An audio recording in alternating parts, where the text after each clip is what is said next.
All right. I want to change my view so that you are a gallery, so I'm not staring at a giant picture of myself.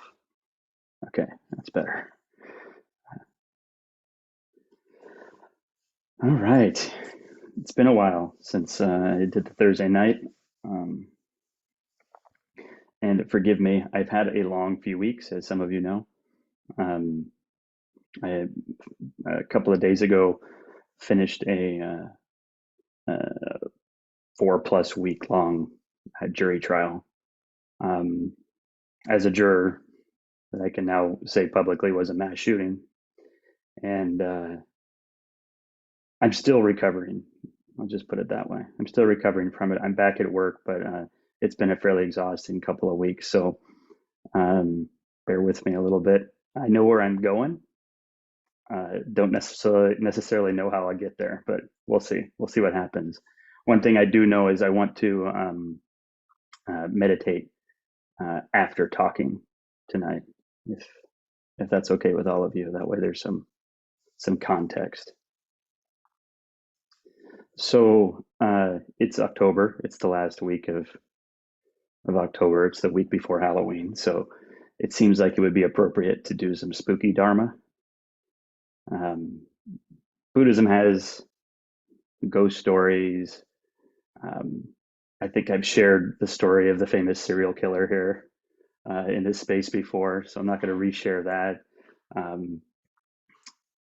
But spooky has a tendency to orbit around death in some capacity. When we say something spooky, it's something that brings to mind death, or brings to mind a fear of death, or things that are dangerous that may lead to death, or things that are already dead, or things that are nearing death. And so it seems like an appropriate topic in terms of Buddhism, especially, to just talk a little bit about death tonight. To talk a little bit about something that I think Nut has posted a handful of things about in the last week or two, about Maranasati, or mindfulness of death. I listened to a talk of Diane's recently. I think it was actually a podcast she did. And in it, she talks about the fact that she, in many ways, teaches the three fundamental teachings of the Buddha, one of which we hear often, mindfulness of breathing. Another we hear of often, metta. But the other one we don't hear discussed so often, which is mindfulness of death. It is a prevalent theme in the Buddhist suttas and the scriptures. And it's not always spoken of as mindfulness of death specifically, but the way that we relate to death is a common reference in the Buddhist teachings. Now, there's this famous story, or famous at least in Buddhist terms. I don't know if they're famous worldwide because of that, of a woman named Kisa Gautami.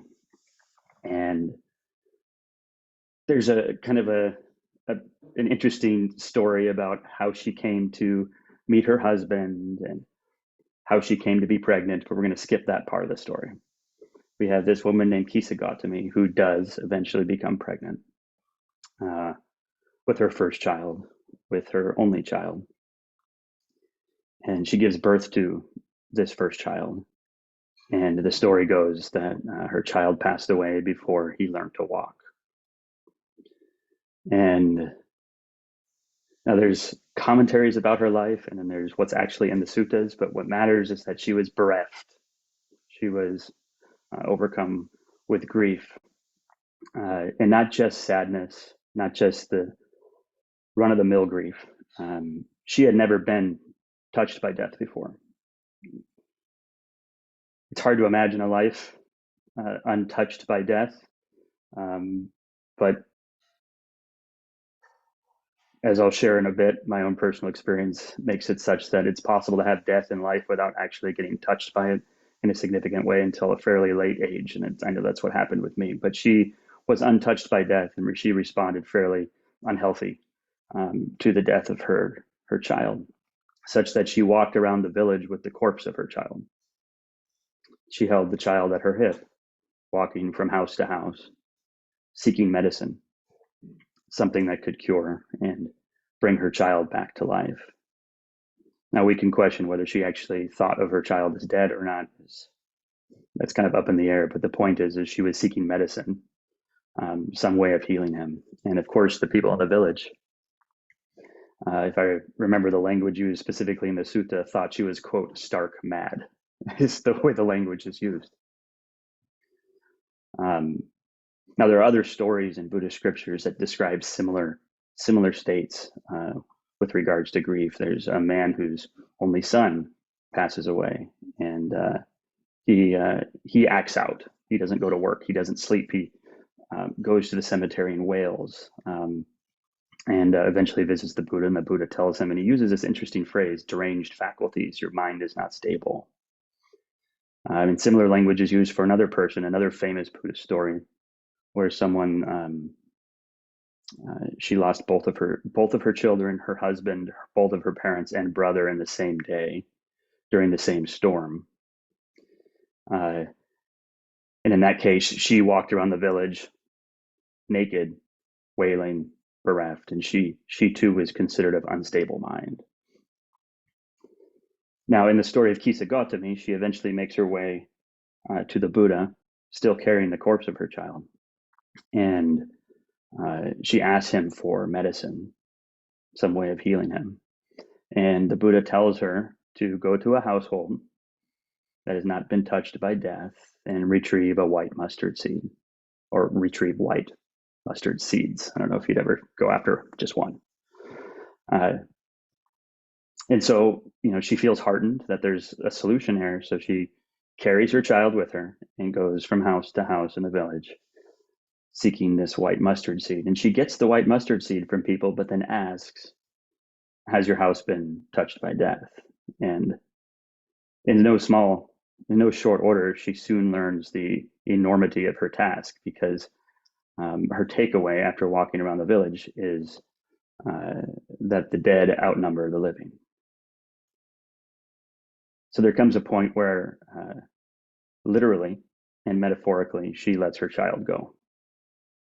And she places her child in a cemetery and returns to the Buddha. And the Buddha says, do you have the mustard seeds? And she says, enough with the mustard seed. And she takes refuge in the Buddha, the Dharma, and the sangha. She does eventually find awakening as well. Now, I can relate a little bit to Kisa Gautami, not because I'm awakened, not that part.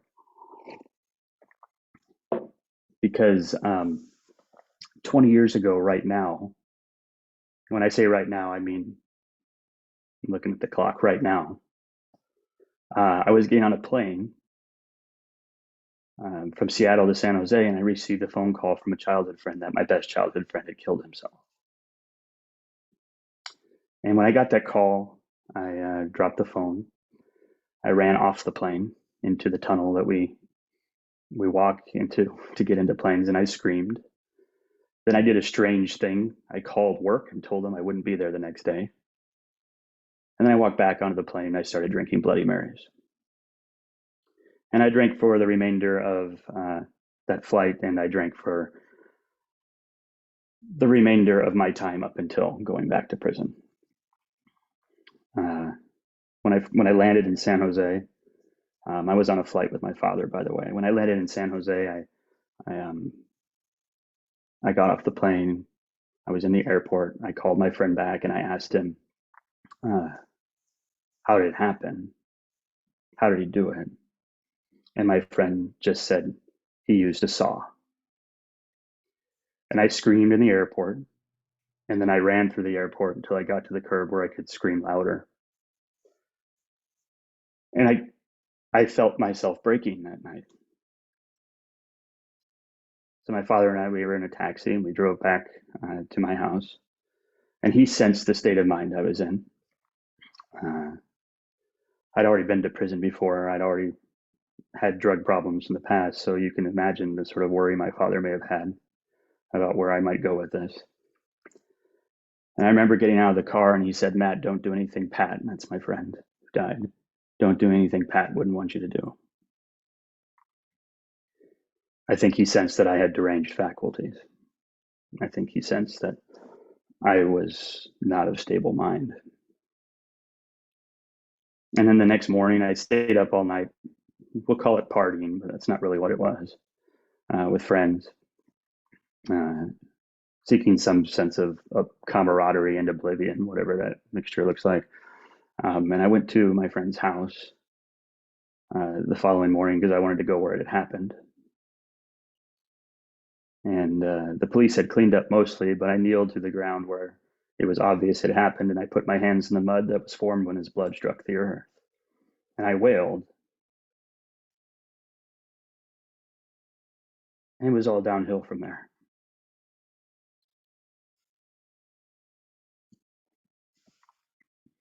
I didn't carry his corpse literally, but I carried him quite literally in a way. Uh, I felt haunted. I did wild things, and I relapsed on meth a couple of months later. Um, I did rituals to try to bring him back in some way or to make his ghost go away.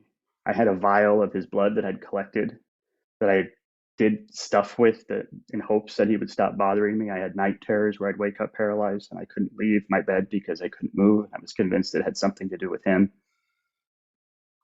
Uh, I was seeking oblivion during that period of time. And as we know, you may not know the dates or anything like that, but it took about 16 or 18 months of this downward spiral for me to catch my last prison term. And so there I was in the county jail. I didn't have my resources for oblivion anymore. I didn't have, the alcohol or the meth or the stealing or all the other stuff that I had engaged in to somehow depart without departing. And I was forced to face what had happened squarely. I was forced to face not only his death squarely, but the fact that my then wife was leaving me, and the fact that I was facing 400 years to life in prison because of three strike clause. Now, a few years earlier, I had taken a college course at the local junior college. It was like an Eastern philosophy course, uh, getting exposed to all the different religious practices of the East. And I remember the section on Buddhism. It's my first time really being exposed to the Dharma. And I remember hearing it and thinking, like, that is true. Like, there was a sense of familiarity. There was a sense of, as if I'd known this all along and someone had given words for it, and someone spoken in something that I'd known my whole life. At the same time, I reasoned at the time that I wasn't suffering enough to have to worry about it just yet. But I kind of filed it away somewhere. Like, that's the true stuff for when suffering really happens. And so when I was there in the county jail,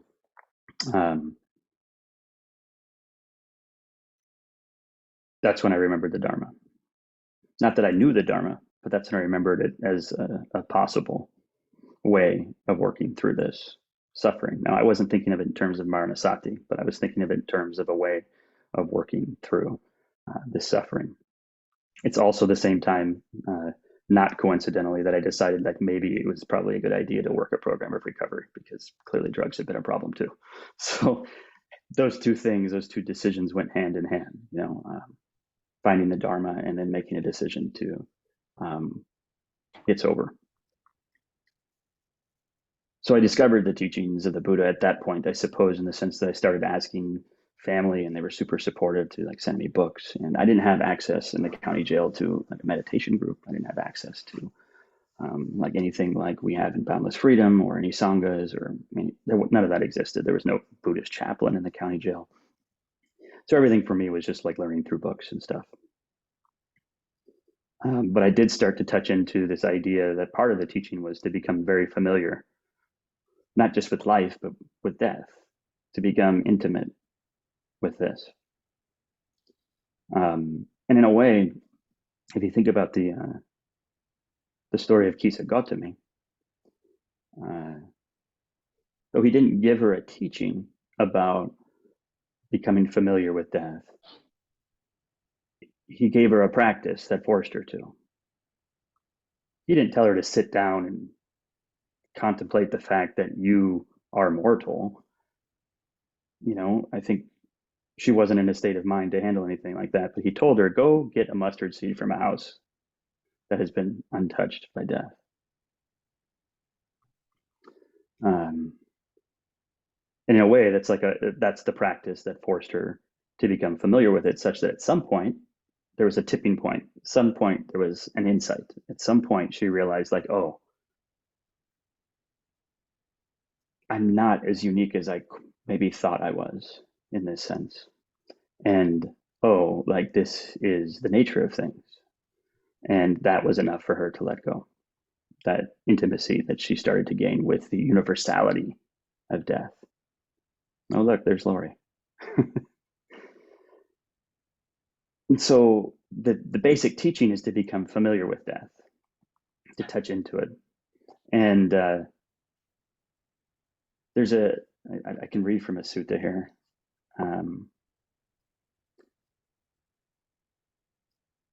So towards the end of the Buddha's life, he lost two of his closest disciples.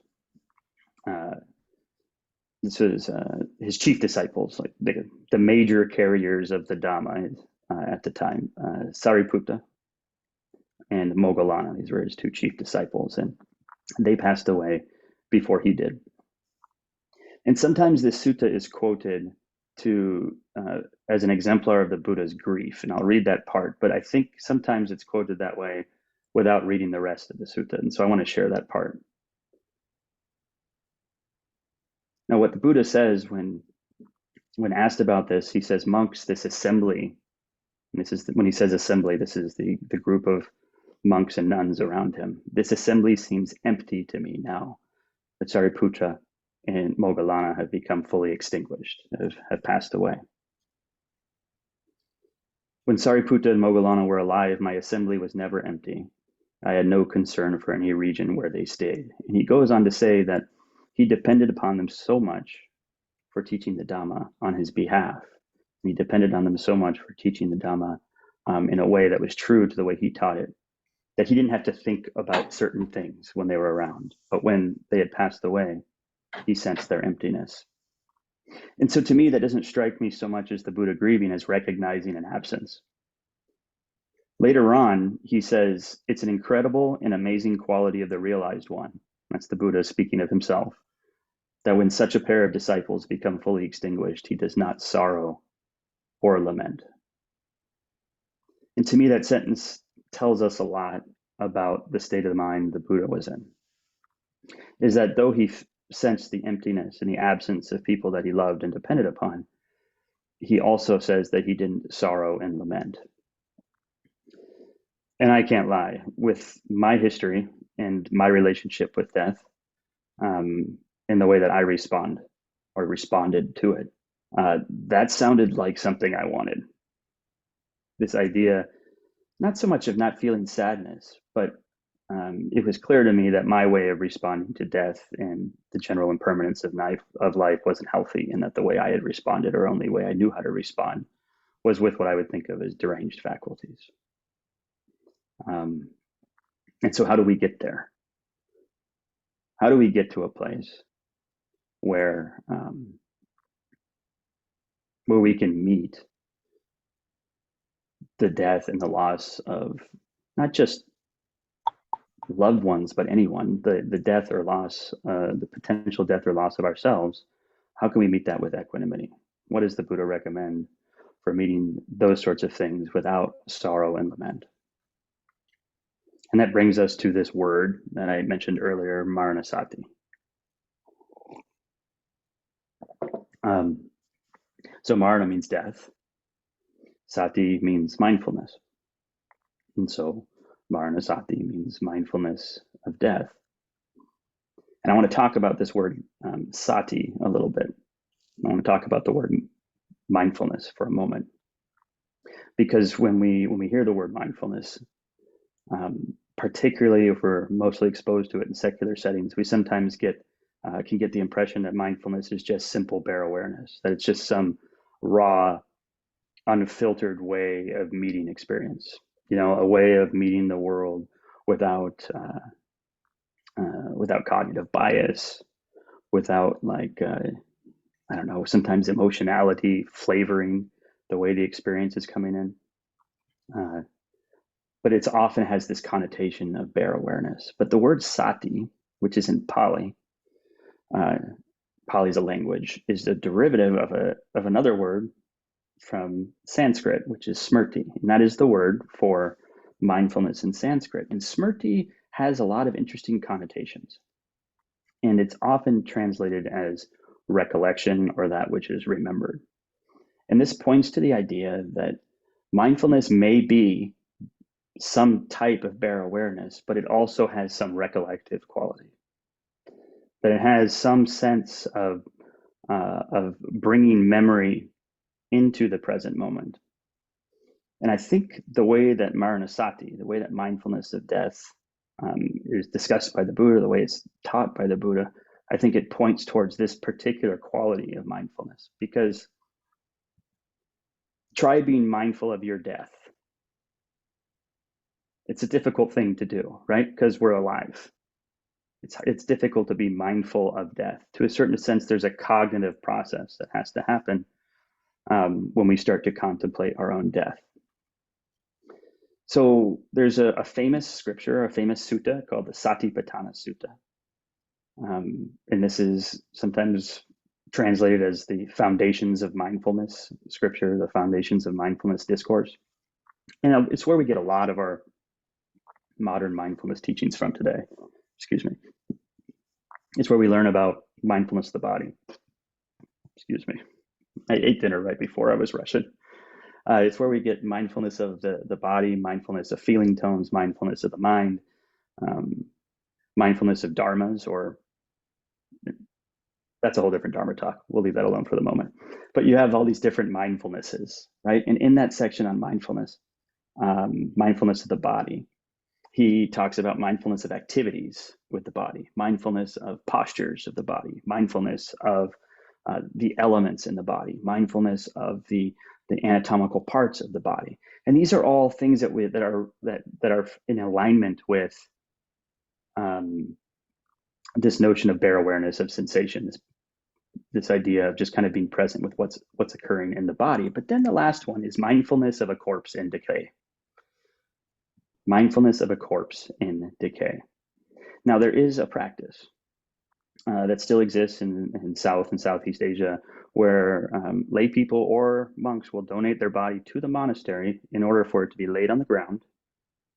And then monks can meditate with the corpse in decay for whatever period of time it takes for that decay process to happen. And as we know, that can take a long time sometimes. So that's one way of working with this. It would be literally sitting beside a corpse, but that's not something that's available to most of us, and it might not be something that's appealing to most of us, to be perfectly honest. The closest I get is I have a human skull that I sometimes hold in my lap when I meditate and practice Maranasati. But a traditional way of practicing this, and this shows up in commentaries and stuff later, is to actually visualize one's own body at death. To visualize one's own body starting as kind of like a fresh cadaver, moving through all these different stages from bloating all the way to a skeleton that's being eaten by animals, bones being scattered all the way till dust. And this is a visualization meditation that a lot of the time it's pretty intense, and often an hour and a half style meditation if you really get into it. But again, if it's mindfulness of death, what sort of mindfulness are we practicing when we're visualizing? What sort of mindfulness are we practicing when we're imagining our death? And to me, this brings this kind of recollective quality. The way a lot of people practice with this is by actually viewing images of those stages of decay and then using those images as memory for the practice when they actually sit down to meditate with it. So again, mindfulness is in the present moment, but it's also like calling to mind what we would think of as wholesome memories for the purpose of that meditation. There are two suttas, scriptures, that deal with Maranasati specifically. There's Maranasati 1 and Maranasati 2. And now in Maranasati 2, the second sutta on mindfulness of death, the Buddha is sitting with a bunch of monks and nuns and says, who here practices mindfulness of death? And they kind of all raise their hands. And well, tell me how you practice mindfulness of death, the Buddha says. And one monk answers, I practice by imagining myself to die at the end of the year. And then I practice accordingly with the energy that's inspired from remembering that I could die within a year. And another monk says, I could die within a month. And another monk says, I could die within a day. Another monk says, I could die by lunchtime or something like that. And so they all get a little bit closer to the present moment. And the Buddha says, those monks who are practicing mindfulness in this way are practicing negligently. He says they are practicing without heedfulness. Now, there's two other monks that happen to be hanging out there, and one says, I practice such that I realize that I may die at the end of the next exhalation. And another monk says that I may die when I'm finished chewing the food that is in my mouth. And the Buddha says, yes, that is it. That is how we practice mindfulness of death. And what he's pointing towards here is this idea that mindfulness of death is a practice that one is intended to, or at least instructed to, bring into each moment of the day. Not something you kind of go, oh, I might die at the end of the year. What can I get done by then? This is something that we're trying to bring into the present moment such that we may feel what is sometimes called by Bhikkhu Analayo as the sting. The sting. And we all know what the sting is like. If we've contemplated our own demise, sometimes I get it just thinking about how small I am in the universe, and I look at like the stars and the galaxies above. But this idea, this sensation, of the sting that comes with non-existence, or the idea of non-existence. Physiologically, for me, I don't know if anybody's ever been in a shower where you've got it on nice and warm, and then you just purposely turn it really cold. Have you ever done that? And then your body does that, that thing that the body does. I feel like that's like there's a physiological similarity to the sting sometimes when we think and deeply contemplate our own death. And so again, the Buddha is pointing towards not being mindful of oneself actually dying. He's pointing towards holding this perspective of one's own impermanence in the present moment. Now, in Maranasati 1, the first teaching on mindfulness of death, he talks about similar things, but then asks and instructs people to, when they feel this sting, when they bring to mind the fact that they might die, to also bring awareness, to bring mindfulness to bear on the state of mind one is in. Is it wholesome? Is it unwholesome? Is it forward leading? Or is it lacking in benefit? And the sting of mindfulness of death, coupled with perhaps the realization that one's mind state isn't where one would want to be were they to perish, should serve as an inspiration to cultivate further and to practice deeper and further and with more energy. Of course, there's other connotations here related specifically to karma and rebirth as part of the Buddhist teachings as well, that if you are in a particular state of mind when you die, there are karmic implications in the future. That's built into that teaching as well. You don't have to adopt that yourself, because I think the teaching stands alone with the simple idea that were I to pass away in the next moment, am I doing right now what I feel like I should be doing? Am I comporting myself in a way I should be comporting myself? Now, sometimes you will hear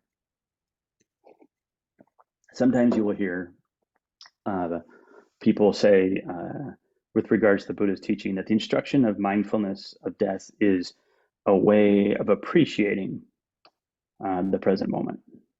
That it's like a way of like seizing the day or something, like a carpe diem kind of thing.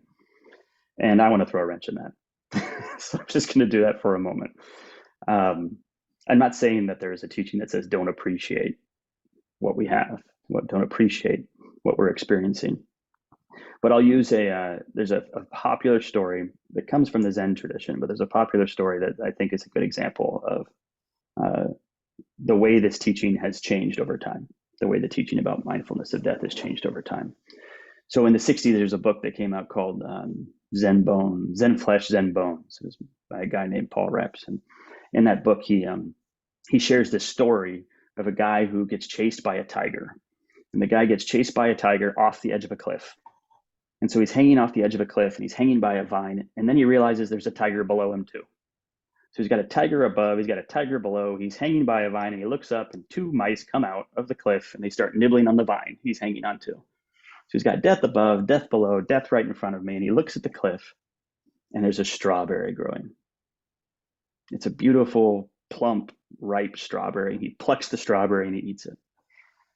And I think in typical Zen fashion, the story ends so sweet, right? And that's how it ends. And this story is often used as an example of the presence of death may be all around, but we can still enjoy the strawberries. We can still smell the flowers. Here's the thing. This is what's interesting. The story first shows up in the 4th century. And in the original story, it's not a tiger chasing him. It's an elephant.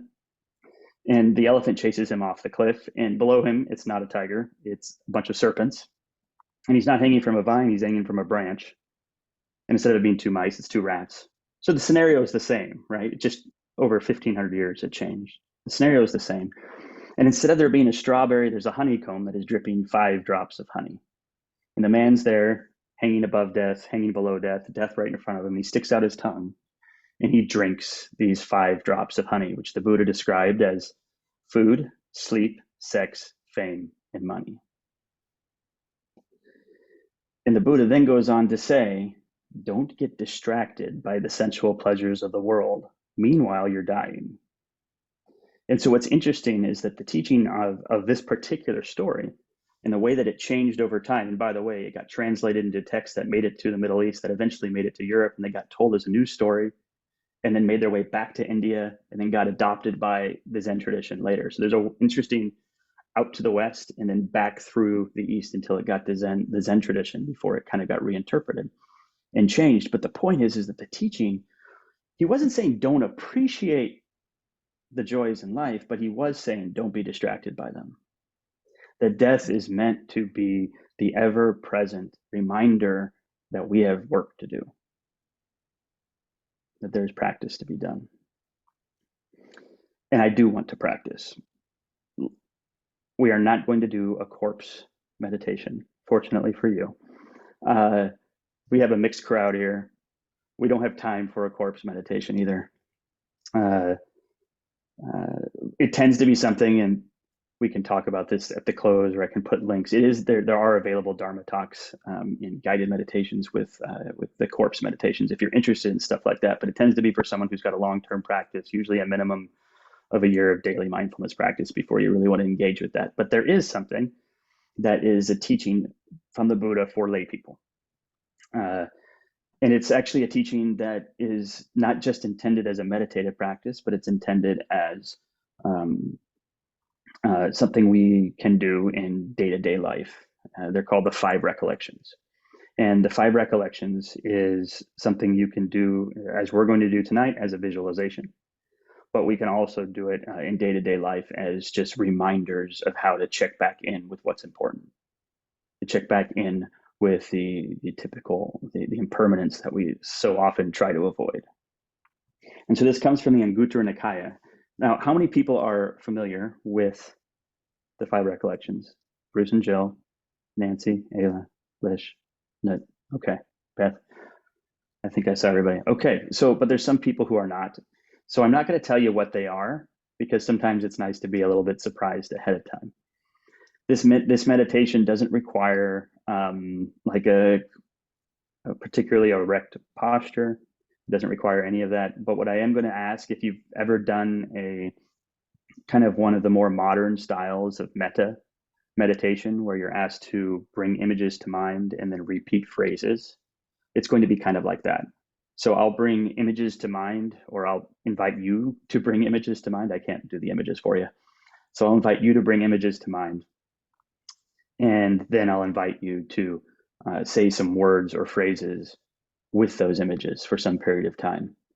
I also encourage you, if there is any sting with any of this, if there is any discomfort that arises, I invite you to be present with it. If it's too much, of course, back off. But I do invite you to lean in a little bit because that's kind of the point here. So feel free to. Oh, and I don't have a bell, by the way, so I apologize for that. I mean, I have one, but it's not with me, and so I apologize for that. And so I will just invite us to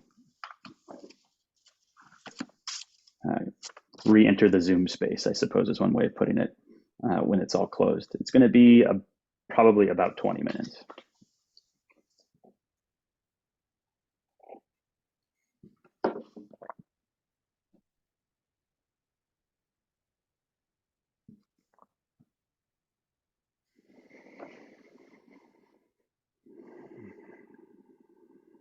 Take a handful or so of just some deep calming breaths, whatever works for you. Let go of the day a little bit.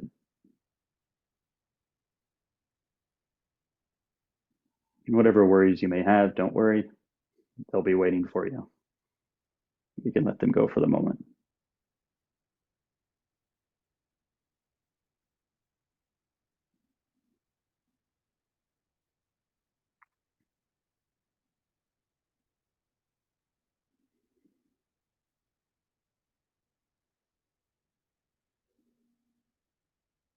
Bring attention to places where the body is in contact with the earth, and places where gravity draws us to the earth, the pressure points, perhaps beneath the feet, beneath the legs, perhaps where the back rests against the chair.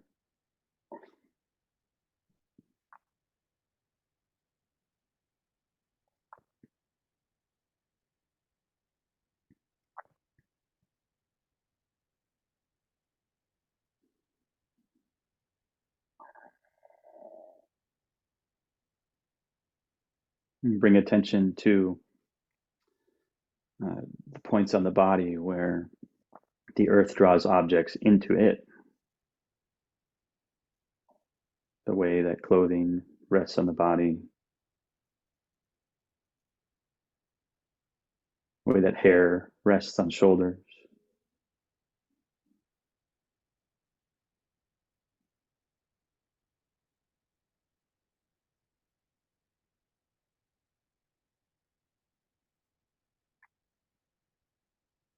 And bring attention to the places in the body where the earth draws the air into the body, the skin,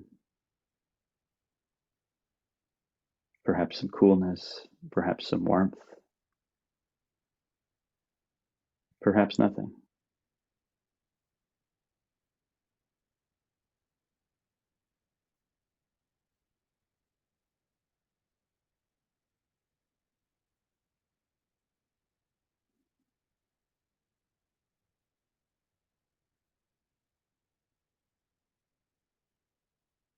And bring attention to any sensations that come from within the body.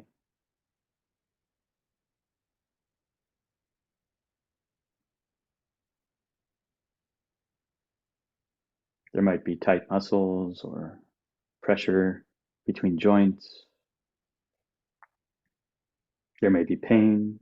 There may be movement with breath, movement in the belly, the chest, sensations in the throat.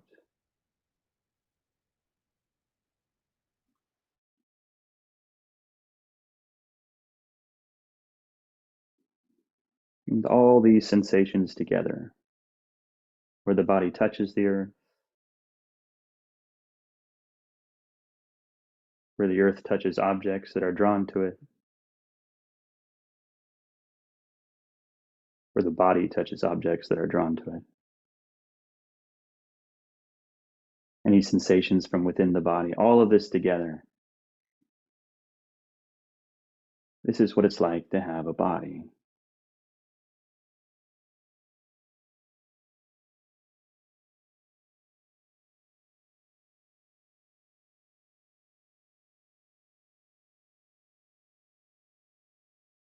just here,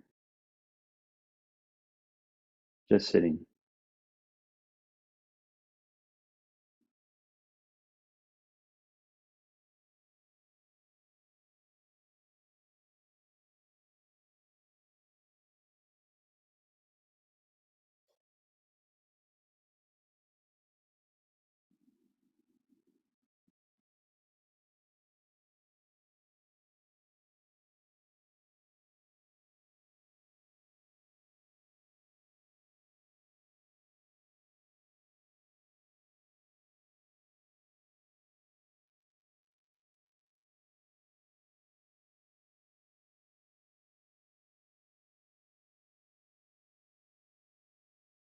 And bring to mind images of yourself as a young child.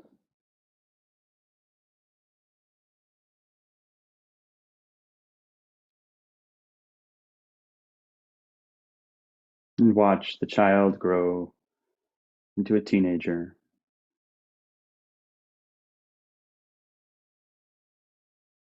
into an adult,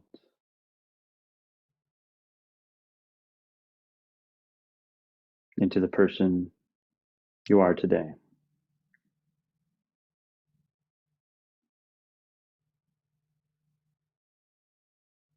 Bring to mind the changes that have happened.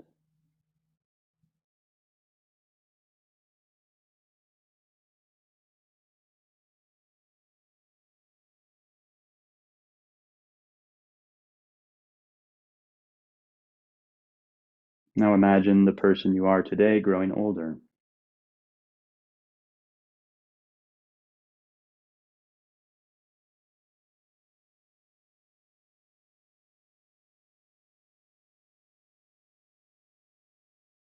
What does that look like?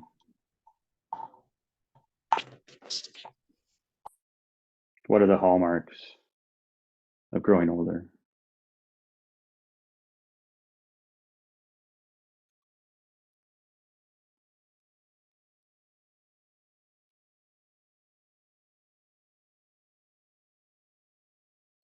Holding these images of yourself growing older, holding these images of yourself having grown older, I invite you to say to yourself, I am subject to old age. I am not exempt from aging.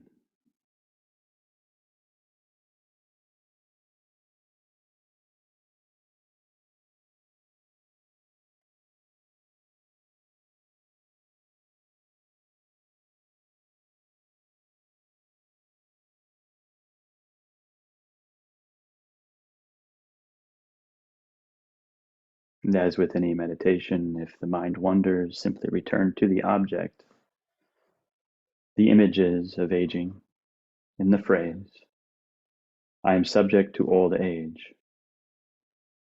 I am not exempt from aging.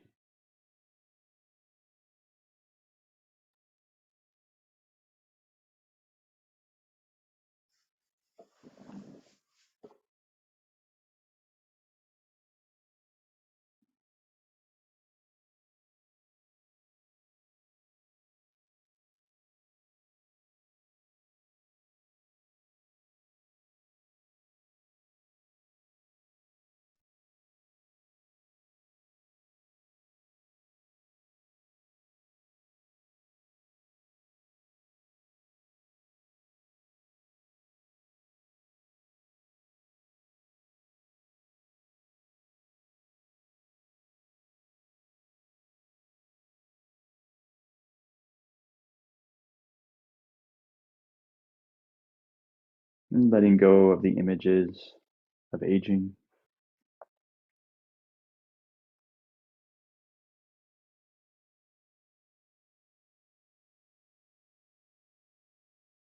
Bring to mind images of when you've been ill, of when you've been injured,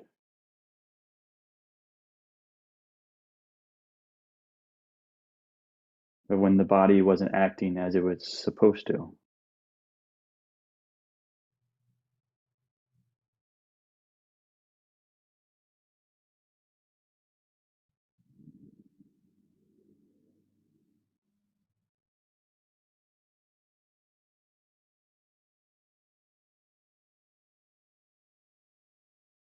You bring to mind images of future illnesses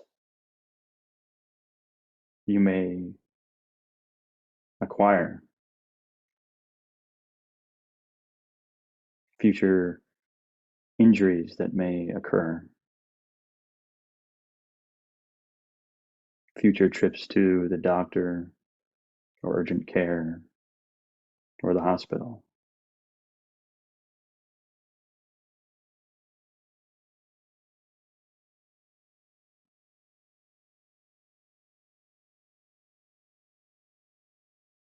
And repeat to yourself,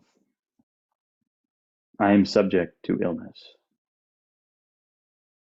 I am not exempt from illness.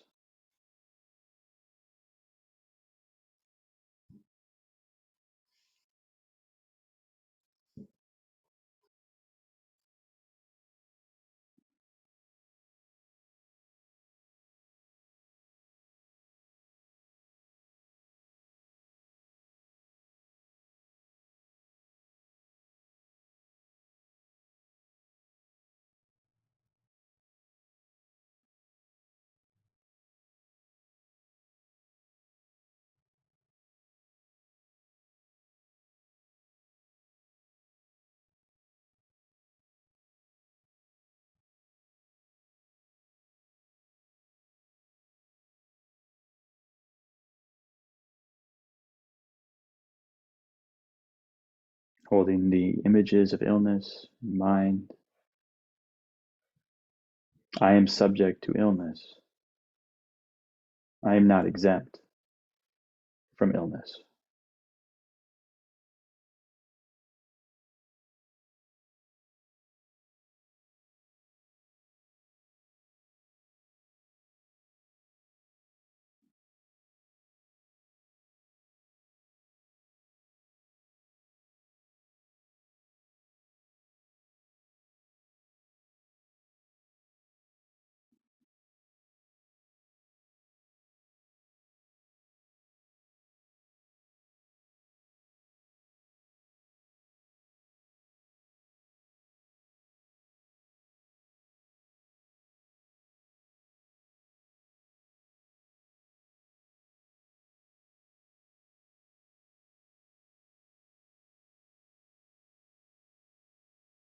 Feel free to let go of the images of illness.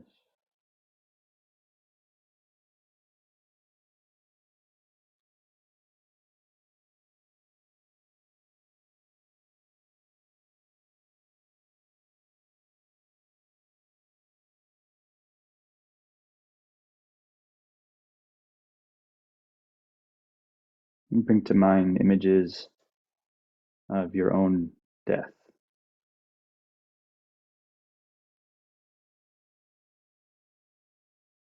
This could be a funeral. This could be a corpse. It's whatever you feel comfortable with, but something that represents your own death.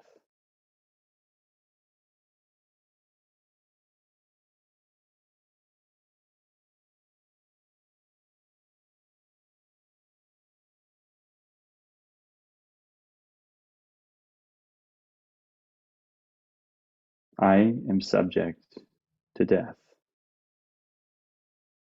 I am not exempt from dying.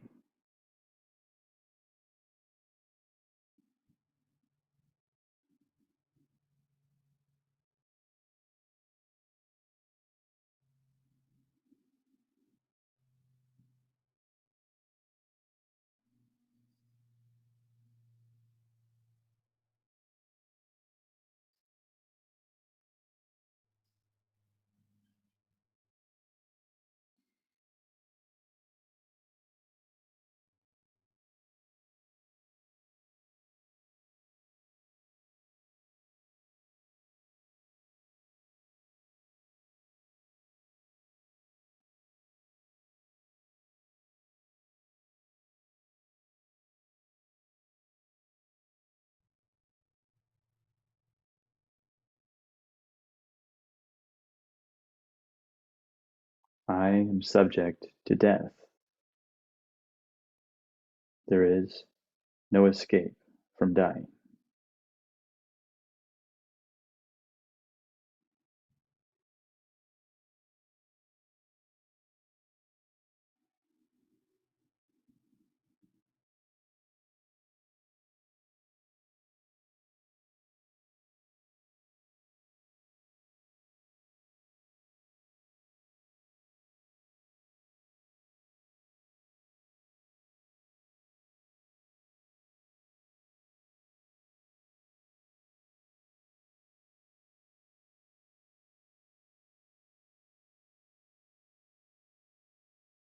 Feel free to let go of the images of death.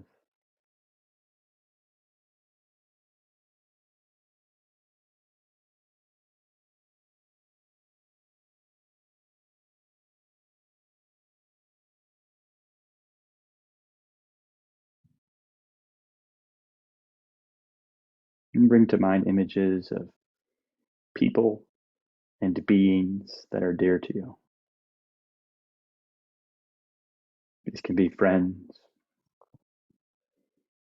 coworkers, family, pets.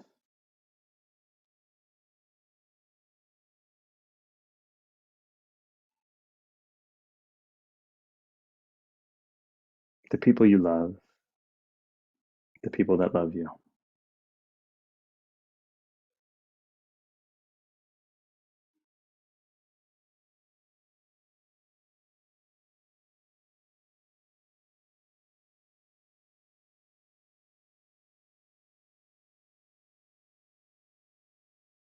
Holding these images of loved ones in mind,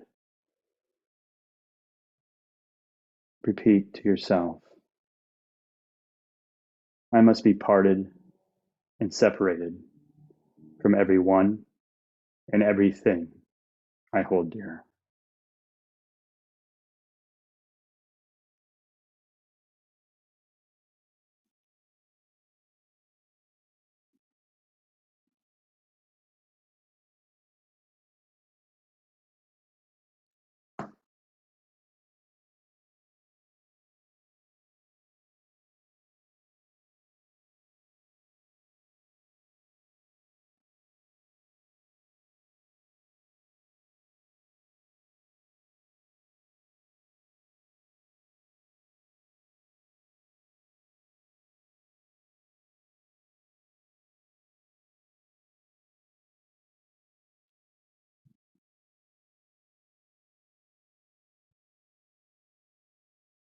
I must be parted and separated from everyone and everything I hold dear.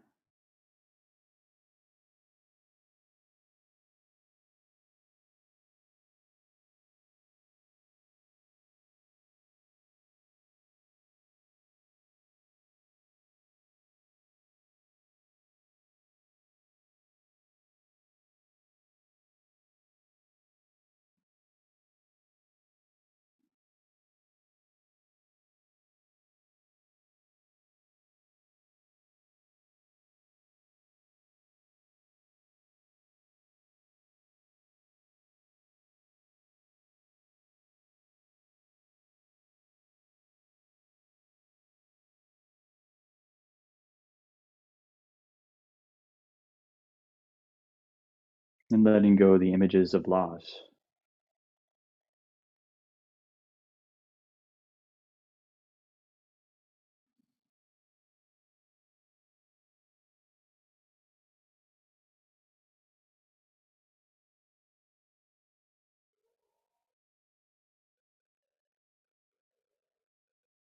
Allow an open awareness to pervade you. Allow attention to rest on nothing in particular.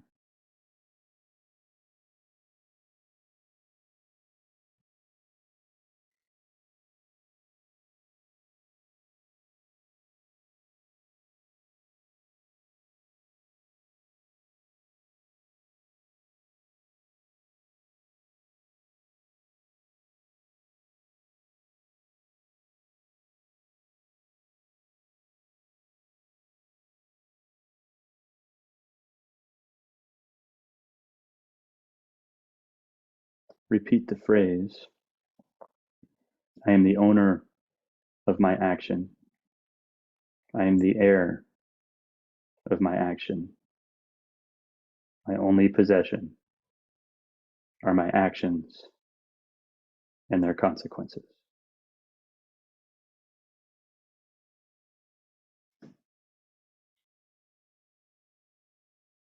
I am the owner of my action, the heir of my action. My only possession is my action with its consequences.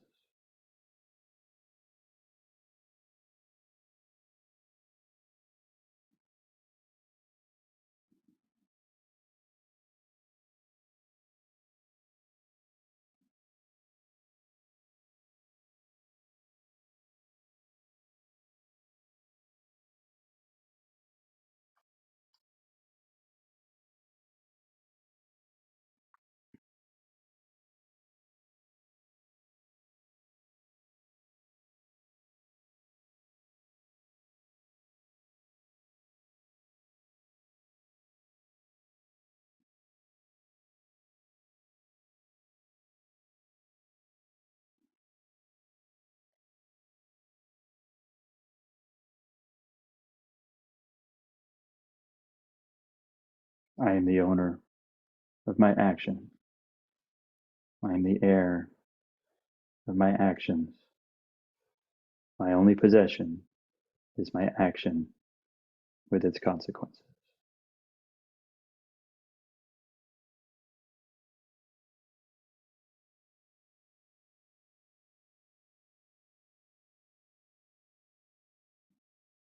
And feel free to let go of the phrases.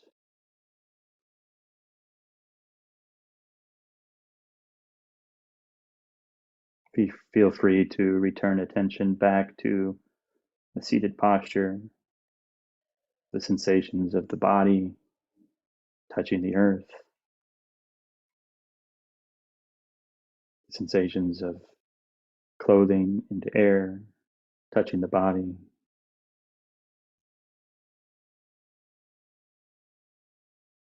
sensations of breathing.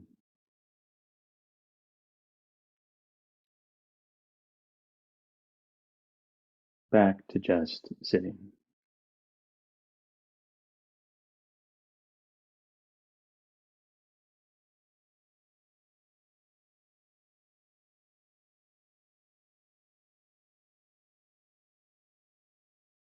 When you are ready, feel free to open your eyes.